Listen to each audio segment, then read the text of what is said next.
A gente vai falando mais ao longo do tempo. Vamos lá, gente, videozinho, mais um vídeo falando sobre o estado de saúde triste que tá o senhor Eiichiro Oda. Mas let's go com One Piece corre risco.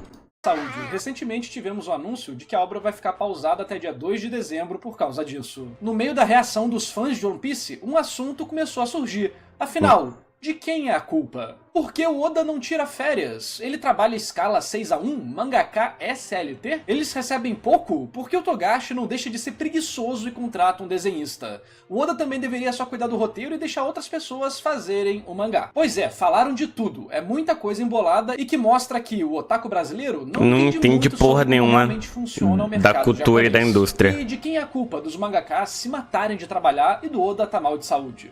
Afinal, é da empresa que os explora ou tem outro motivo? Fica até o final pra descobrir. É muita coisa, cara. Que mangakas possuem um trabalho complicado. Apesar de não ser comparável a capinar um lote debaixo do sol ou carregar sacos de cimento o dia inteiro, cada tipo de trabalho traz suas consequências. Por isso, encontramos muitos mangakas falando sobre dores nas costas, punhos, ombros, desenvolvendo diabetes, problemas de circulação e por aí vai. Tudo isso derivado de suas rotinas sedentárias e os altos níveis de estresse. Afinal, se toda uma equipe depende de você para alimentarem suas famílias, e também toda uma franquia pode ir por água abaixo por um erro seu, é entendível que os autores fiquem paranoicos. Concordo. Mas vale o esforço? E afinal, com quem um mangaka trabalha? Mas narrador, como é que você vai responder isso? Simples, usando minhas fontes. Minhas conversas com Maurício Osamu, que foi assistente-chefe do Tetsuhara, desenhista de Hokuto no Ken e trabalhou mais de 16 anos no mercado japonês, as matérias e informações trazidas pelo Analyze-it, o maior e melhor site sobre o mercado de mangás japoneses do ocidente, que inclusive é brasileiro e tá com um canal muito bacana no YouTube, vou deixar aqui na descrição, e as minhas próprias pesquisas, como entrevistas com os autores, matérias e muito mais. Para entendermos com quem o mangaka trabalha, primeiro precisamos entender o quanto ele ganha. Normalmente, quando um mangaka vai ser publicado numa revista, ele cria uma empresa para o seu estúdio, que irá dividir os direitos autorais da série com a revista. De acordo com a Yen Press, um autor de mangá semanal da Shonen Jump, a revista que mais vende mangás nas últimas décadas, e a que mais produz títulos populares a nível japonês e internacional, o mangaka recebe de 24 a 30 mil reais por mês caso seja um novato. Já caso seja veterano, recebe entre 45 a 90 mil reais por mês. Ahá, então quer dizer que são CLT sim, porque recebem por mês? Não. Mangakas recebem por páginas entregues, sendo 19 a 20 páginas a média por semana. Aí é só fazer o cálculo. Claro, esses valores são da Shonen Jump, então é esperado que em outras revistas eles recebam menos. Os tratamentos são diferentes. Só que não é só disso que um autor vive. A cada venda de volume de mangá, o autor recebe 10%. E caso seja uma série maior que tenha jogos, action figures e outros produtos licenciados, também é possível ganhar mais. Considerando o salário mais baixo da Shonen Jump, que seria 8 mil ienes por página, ou seja, R$ 295 reais, um autor semanal que solta 4 capítulos por mês recebe 640 mil ienes, ou seja, R$ 31.600 reais, estando dentro dos 14% da população japonesa que mais recebe bem. E quando você entra na venda de mangás e outras licenças, tudo melhora. Porém, tem um detalhe, é o próprio autor que paga seu estúdio e seus assistentes, fora alguns casos muito especiais. Por isso, é normal que autores iniciantes gastem uma parcela considerável dos seus ganhos para se manter. É como investir numa loja. Você primeiro precisa gastar o dinheiro para conseguir o local, totalmente normal, e só depois você vai vender as coisas. O lucro virá só depois de algum tempo. Por isso, esses autores, principalmente nesse momento, dão tudo de si. É o momento da verdade. Inclusive, normalmente, eles começam com um contrato de 1 ano de publicação, que depois será renovado. Claro que os termos de cada autor e de cada revista mudam, mas esse é o básico. Só que nem todos viram grandes sucessos, mas também nem todos falham. Então ficamos naquele meio termo, onde o autor precisa trabalhar muito, fazer seu máximo constantemente para subir no ranking, mas mesmo assim não ganha muito dinheiro. Acho que é aqui que começamos a ver um desgaste intenso de muitos mangakas. Muita pressão. Muitas vezes tentam reduzir a quantidade de assistentes para ter uma pressão financeira menor. mas Exato. exigindo que eles dediquem mais horas dos seus dias pro trabalho. Sem contar É o um custo balanço caro de se complicado. mudar em Tóquio, onde a maioria dos mangakas está. Inclusive, o Analyze It me mandou uma mensagem falando exatamente sobre isso, atualizando essas informações, que é o seguinte: autores novatos a partir de 2025 vão receber 500 mil ienes ao ano por contrato de exclusividade. E também poder receber 20 mil ienes por página ao invés de 10 mil para os autores novatos, o que é o dobro, ou seja, muito bom. E esse valor pode ser Muito aumentado bom. após o primeiro ano, caso o autor melhore seu desempenho ou tenha uma série de sucesso lançada. Ou seja, a Shonen Jump tá querendo trazer mais pessoas de qualidade pra revista e manter eles lá. Será que alguns talentos ideia é estão fugindo muito pro meio boa. digital independente? Mas voltando pra realidade dos mangakas até o final de 2024, a gente tem a próxima questão: com quem um mangaka trabalha? Dentro dessa realidade, um mangaka normalmente contrata 3 assistentes, podendo ter mais ou menos, dependendo do seu estilo de trabalho e do sucesso da obra. Um assistente recebe, em média, R$ 295 até R$ 1.110 por dia. Por isso, alguns mangakas incríveis preferem ser os assistentes profissionais. Pessoas preparadas para lidar com qualquer tipo de situação, estilo de desenho, prazo, se é para desenhar cenário, personagem. Porque, assim teoricamente, ele vai ter menos faturar o pressão. mesmo que um mangaka consegue, sem quase nenhum custo e também sem aquela dor de cabeça. Imagina quanto esses assistentes profissionais de alto nível não devem receber para fazer um trabalho de última hora para salvar um cliente. Curiosamente, o Togashi, na época que estava mais ativo, possuía 5 assistentes fixos. Se não me engano, 2 deles eram assistentes-chefes. E além dos assistentes, o mangaka possui editores, que são funcionários da revista que eles publicam, e servem como um parceiro pro autor. Sua função é fazer a vida do autor ser a mais fácil possível, lidando com burocracias, negociações, comunicação com estúdios de animação, jogos, procurando assistentes, dando ideias pra obra e também revisando elas. Claro, cada editor tem um foco diferente e trabalha de um jeito diferente. Alguns têm Só lembrar o caso de que o editor do Oda foi basicamente o cara responsável pelo lançamento de One Piece, né?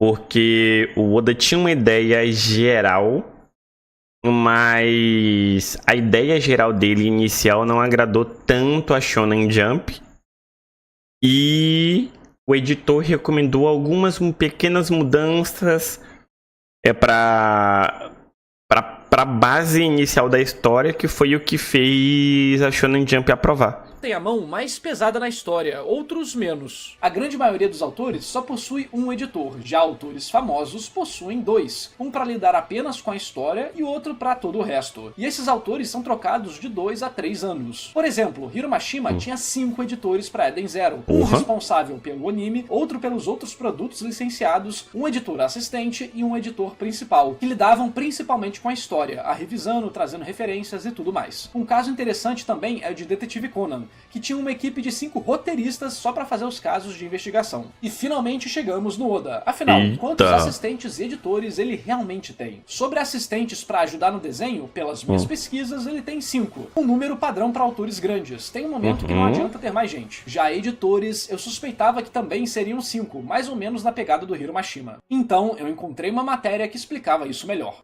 Naito é o editor focado na mídia, Takano é o editor focado no mangá, e o Asaki é o editor assistente novo. E temos o editor geral de mídia da própria revista. É uma estrutura parecida com a do Hiro, mas essas informações são de 2022, então podem ter mudado, ainda mais com o crescimento da marca One Piece ao redor do mundo. A importância depois do live action então é provável que, contrato com a atualmente, Netflix se e os essa caralho lista a estiver 4. certa, o Takano e o Yu Asaki estejam ajudando ele na história. O que importa aqui não são os nomes, mas sim a estrutura geral. Só que aí vem um ponto curioso. O Oda não gosta de receber ideia do editor, porque sente que não poderá desenhar 100% se a ideia não vier dele. Bem, isso não é incomum. Existem muitas reclamações de autores quando eles possuem editores ruins, falando que eles podem estragar completamente um arco. O que é incomum é o Oda colocar isso como uma regra para trabalhar com ele. Isso mostra como o autor tem poder dentro da Shonen Jump atualmente. Quem deu esse relato que o Oda não gostava de receber ideias dos editores foi o editor Sugita, que ficou com a obra de junho de 2024 até janeiro de 2017, meio ali de Dressrosa até o meio de Whole Cake. Mas ele deixou bem claro que o Oda pergunta o que os editores acham e quer uma resposta sincera deles. Só que tem um grande problema nos editores pararem de dar pitaco na história. Eles podem acabar virando um yes man, um bajulador que não faz seu trabalho para refinar o autor. Mas me diz quem vai ser maluco de criticar e meter a mão em One Piece ou qualquer outra obra muito grande.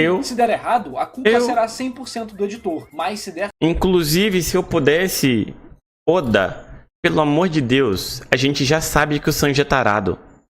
Não precisa deixar isso claro de formas óbvias o tempo todo. Eu não tenho problema nenhum em você amar desenhar bundas, peitos e decotes, Oda. Entendeu? Até porque quem não gosta de bundas, peitos e decotes nessa vida é uma pessoa infeliz. Mas já chega. A gente já sabe que o Sanji é tarado. Não precisa deixar isso explícito constantemente o tempo todo. Tá? De formas grotescas. Já deu. der certo, o mérito será 100% do autor. É um trabalho complicado. Esse comportamento do Oda pode ser um dos responsáveis por muitas pessoas estarem se desconectando da história ou reclamando de certas partes. E quem falou que o Oda tá rodeado de bajuladores não fui eu, foi o Torishima, o ex-editor de Dragon Ball, responsável pela criação da série e do seu sucesso, que depois virou o editor-chefe da Shonen Jump e foi responsável por publicar Naruto, Bleach, One Piece e muito mais. Em uma entrevista em 2023, ele disse que é uma pena que, diferente de antigamente, os editores não podem mais discordar do Oda atualmente. E talvez você pense, mas editor só faz besteira, o Oda que sabe como escrever a história. Não é bem assim. Apesar do pilar criativo ser o autor, obviamente, a função do editor é fazer o autor se superar, desafiar suas ideias e fazer ele ir além. Ter aquelas discussões que te dão ideias novas, inspirações, que faz você pensar mais. Veiga, pra mim, fazia sentido. Tipo, não que eu concorde, mas fazia sentido você trazer esse lado tarado, levemente doente do Sanji, logo depois do time skip, porque ele passou 2 anos isolado na ilha de Kamabaka, sem ter contato com uma mulher de verdade, entre grandes aspas. E sim, somado com o fato da alta expectativa dele de conhecer sereias na Ilha dos Tritões. Fazia sentido. Só que ao longo do tempo, a gente vai tendo contato com várias mulheres nos próximos capítulos, nas próximas histórias e tudo mais. Basicamente, era para isso ser diminuído ao longo do tempo, né? Porque eles continuam viajando juntos. Mas aí vem o ano, o Sanji usa o traje dele para ficar invisível e entrar numa casa de banho invisível para ver a Nami pelada.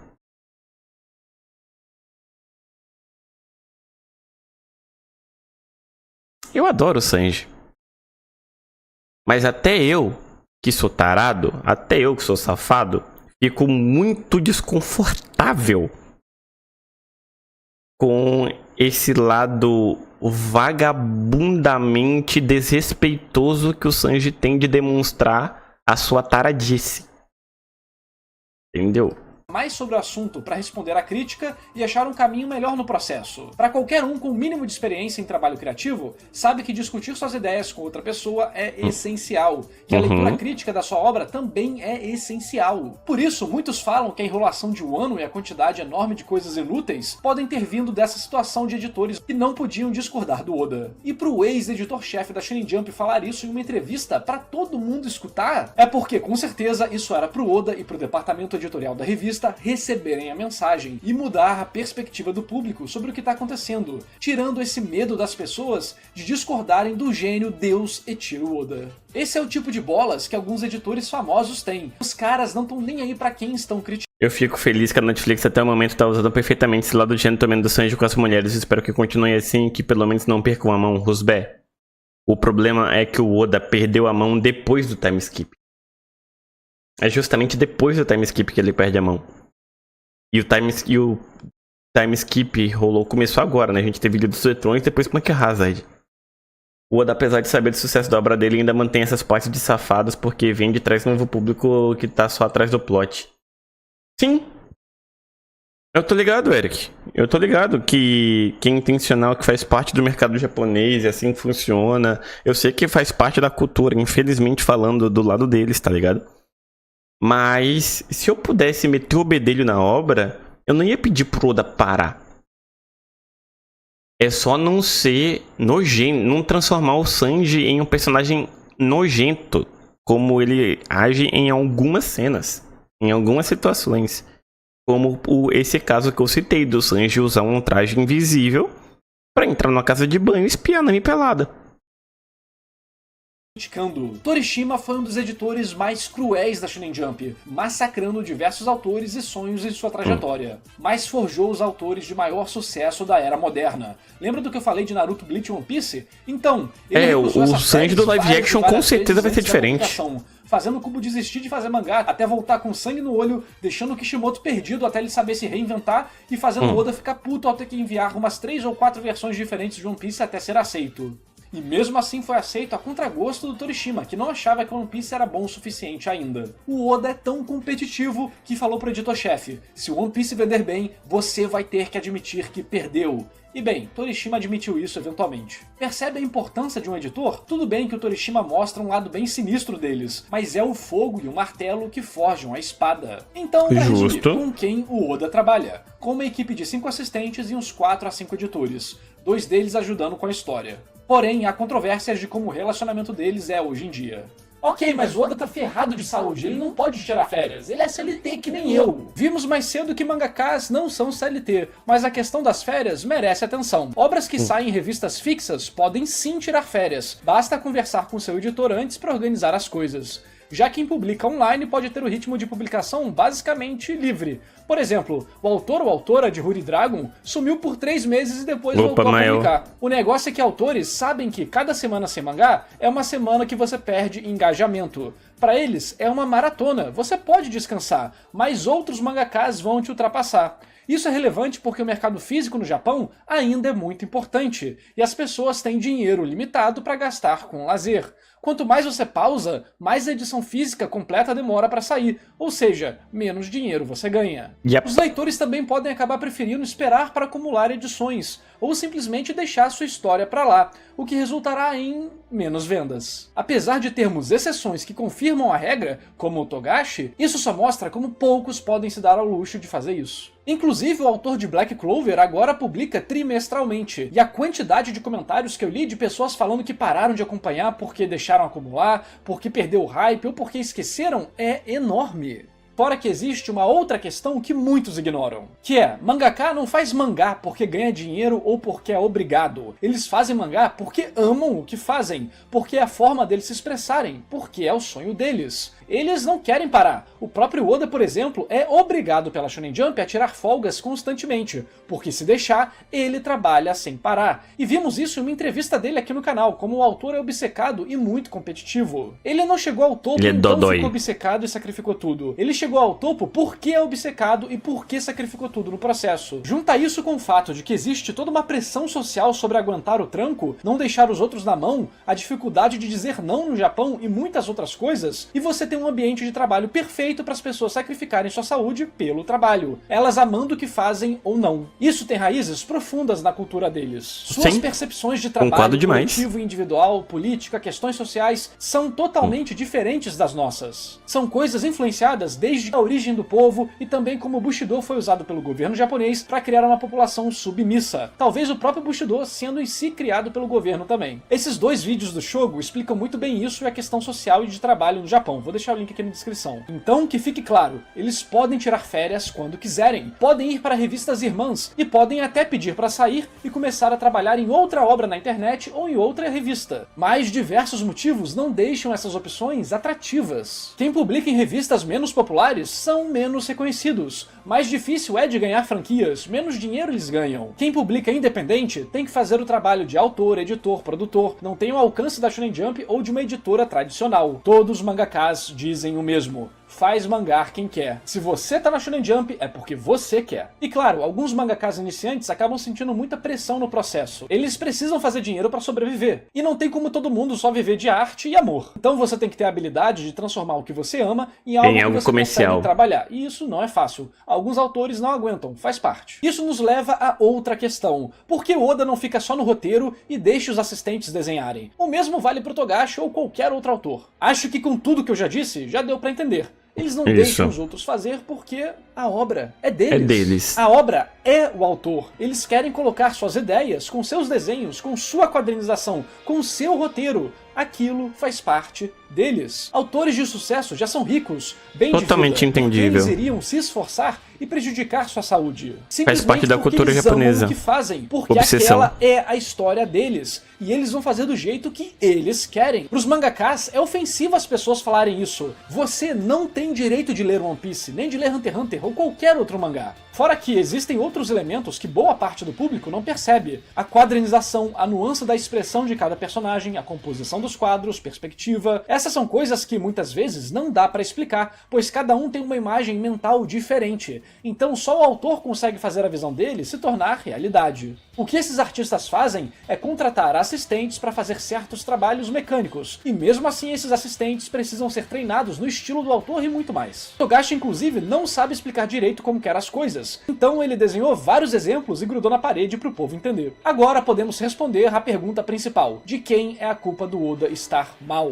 Efetivamente, todo mundo. por tudo que vimos aqui e do que sabemos do autor, a culpa é dele. Mas calma, é mais complexo do que isso. Ele tem que ser obrigado a tirar férias. A revista se preocupa mais com a saúde dele do que o próprio autor. O Oda fuma vários e vários maços de cigarro enquanto faz mangá. Sua voz já era. Ele não se exercita, tá com vários problemas de saúde. Por que ele é assim? Nunca saberemos, mas é uma junção de fatores culturais, sociais, pressão de ter a maior série do mundo, Exato. etc. Mas não podemos tirar a agência dele. Se ele quisesse tirar um ano de férias, ele tirava. Se ele quisesse publicar mensalmente, ele publicava. Só que tem um motivo que pode estar impedindo ele de fazer tudo isso. Essa pressão de ser a maior série do mundo tem algumas consequências escondidas. Hoje em dia, One Piece é o maior pilar da Shonen Jump. Se ele parasse de ser publicado lá, a saúde financeira da revista receberia Vai um pra baque. casa do caralho. Sobreviveria? Claro, mas é inegável a situação complexa que o autor está, e com certeza sente a pressão de precisar continuar para não deixar na mão as incontáveis pessoas que trabalham para ele, para a revista, e até os leitores entram aqui. Se a revista estivesse em uma época parecida da publicação de Naruto, Bleach e One Piece, Oda tirar férias e hiatos seria algo tranquilo. Mas o mundo mudou. As novas séries da Shonen Jump começam, fazem sucesso e acabam. E One Piece tá lá, ainda vendendo mais do que todos eles. Só que vi algumas mensagens online que deturparam algumas coisas, dizendo que a culpa é de outros autores por não terem virado sucessos grandes o suficiente pra revista, e que por isso o Oda precisa se sacrificar. E isso tá errado em vários níveis, mas Sim. vamos focar só na revista aqui. A culpa da revista depender de One Piece não é dos outros autores que não fizeram sucesso, é da própria revista. A Shonen Jump que usa One Piece de muleta há vários anos, não fazendo o trabalho de cultivo e divulgação que fazia antes nos anos 2000. Tudo bem que o Torishima também cortava a obra com 10 capítulos, mas aqui é outra discussão, porque pelo menos ele conseguia encontrar esses grandes sucessos. Mesmo que as séries hoje em dia não estejam sendo canceladas igual o Torishima cancelava com 10 capítulos, elas estão mais rápidas do que antigamente. Os autores e leitores dizem que não há tempo para desenvolver as coisas. Tudo tem que estourar o mais rápido possível, e quanto mais rápido um fogo queima, mais rápido ele se apaga. Vai se extinguir. O departamento editorial criou um monstro. Eles não criticam Oda, mas esmagam todas as séries sem dar tempo delas respirarem. Eles ficam preocupados para quando One Piece vai acabar, mas por uma década não cultivaram novos sucessos. Pelo menos no nível que a gente está falando aqui. E é interessante ver a diferença de obras que foram canceladas com 10, 15 capítulos pelo Torishima